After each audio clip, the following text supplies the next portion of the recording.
The latest World Inequality Report showed that the richest 10% of the global population currently take home 52% of their income. But what about the poorest half of the global population? Well, they just earn 8%.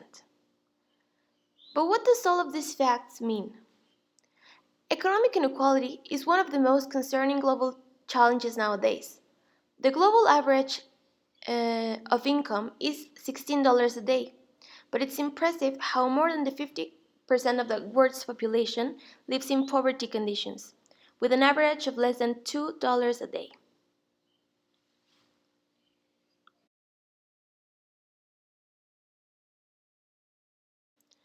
The exact definition of economic inequality is the existing disparities among income and wealth. This means there are two kinds of inequality, the one in income and the one in wealth. Income inequality is how unevenly income is distributed throughout a population. On the other hand, wealth inequality refers to the unequal distribution of assets in a group of people. Now, how can we measure economic inequality? We can use the Gini index. This index measures the distribution of income and wealth in the population, and it uses coefficient ranges from 0 to 100, in which 100 will be the perfect inequality and 0 is total equality. The country with the highest Gini index is South Africa. Now, let's analyze this issue from a geocultural point of view. Economic inequality is related with a mix of geocultural concepts that can be identified as the origin of this challenge or even as the consequences of it.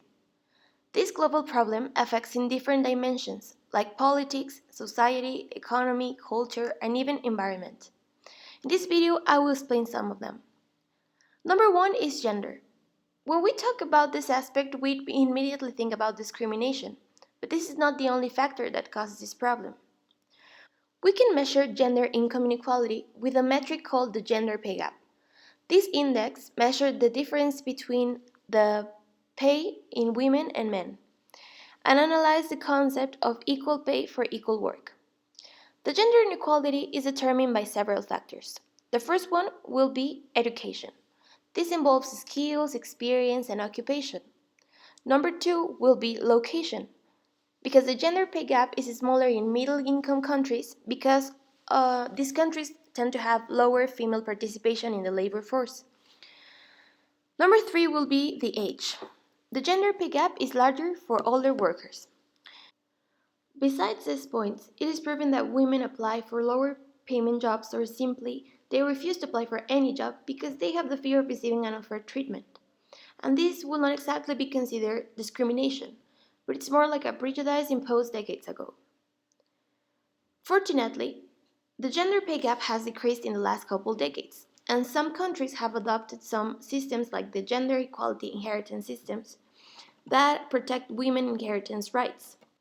But there are still some regions like North Africa and the Middle East where this is not happening yet, so that is why in countries like South Sudan and Guinea the poverty rates are so high. The element number two is racism. But how can we measure this racial wealth inequality? Well, it exists the racial wealth gap that measures the difference in assets owned by different racial or ethnic groups and reflects the disparities in access to opportunities, resources, and quality life. Racial economic inequality has many causes, but the main ones will be the existing historical patterns like discrimination, racism, and minority groups marginalization, income inequality, the housing politics that limit the access of minorities to buy a house with a lot of restrictive convenience or policies and really high prices, education, and racist laws with an unfair political representation. The third element will be migration. Migration is a very important consequence of this kind of economic challenges. Demographic and economic migration happens because of many reasons, but mainly because of unfair labor laws, unemployment, and of course, the country's wealth and economical stability.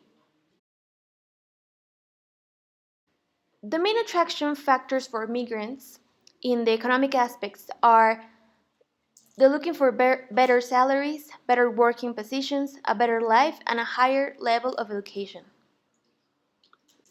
According to the United Nations, about two-thirds of the whole international migrants' population change their home for working reasons. 70% of them move to high-income countries, 18% move to middle-income countries, the 10% move to middle to low-income countries, and just the 3.4% move to low-income countries. There are so many more cultural elements involved in this global challenge, so we can find an easier way to build a solution and contribute in the fight of eradicating this problem as much as possible. The causes of the existence of economic inequality are related to many geographical behaviors, such as globalization, inequality in education, racism, gender, culture itself, or other simple factors that people's abilities and skills. And this last one is the one that I choose for this proposal. People's skills and abilities are some factors that can be changed by a good training program. With evaluation and care, this problematic will be solved. The lack of knowledge or ability to do something can definitely show a reduction of employment opportunities, salary reduction, but also the vision of the person itself.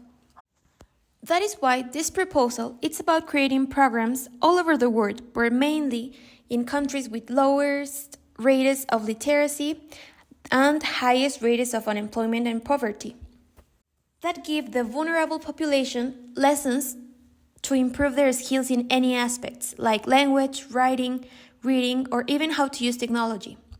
They will also receive advice of how to get a job, how to communicate with other people of other cultures, and become an attractive employee for a company. This program will increase the possibilities of many people for getting a job, and also they will help for their personal growth. As I mentioned before, this program will be by a long volunteering organization. So this means that the people who is going to give all of these classes will be from all over the world, that belong to a whole different culture, not only the inhabitants' culture of the help city, but also this could be a very rich intercultural experience between the volunteers. Even though this proposal does not have to be with my professional career, I choose to make a business model canvas to explain this in detail. Here we can see the stakeholders who represents the people that we are going to use, or people that's going to be directly related to our project.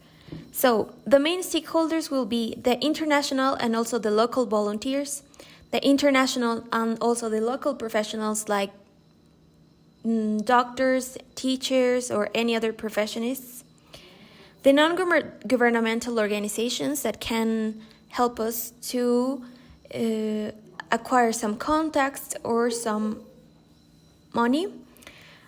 The next one and very important one is the investors and also the donators. On the key activities, we have some of the main activities that will be given in this program, like legal free advice, professional advice and tips. We will help people improving basic skills like in math, in reading, and in writing. We will give some basic language courses. We will teach culture and art. We will give mental health professional advice, and we also will focus in building inclusive and tolerant minds. On the key resources, we will use the volunteers, the ambassadors that will help us to promote this program, infrastructure, location, and very important, the teaching aids. The cost structure, as I have mentioned before, it's a non-profit organization, so we will not receive any pay. It will be every single activity will be free. Another important point is that no salary will be given to volunteers. And number 3 is that infrastructure will be our own infrastructure or also the public and donations.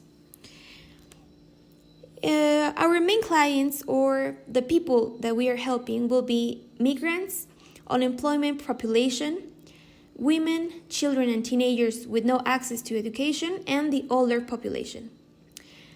The relationship with these clients will be direct and it will be a very personal treatment. About the channels, we will be located in strategic and vulnerable places where people that face these high rates of poverty in consequence of this economical crisis, they can have access to this program. And the last one will be the income sources. As I mentioned before, it will be a non-profit organization, but we will receive some donations from international and local investors and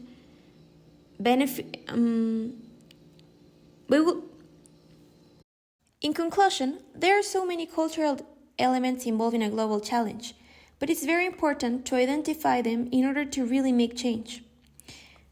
The cultural elements are always related one with each other. That is why I use the impact of education in the planification of my proposal. Because when you notice and identify one single cause or element that has direct approaching to an issue, you can try to attack through it. My role as a professional in a cultural globalized world is to be conscious and reflective about the living global challenges that we are facing. To be a tolerant human being when we are facing differences and accepting diversity. But most important, admire the cultural wealth that is happening now and that will allow us to acquire more knowledge, experiences, and outstanding lessons.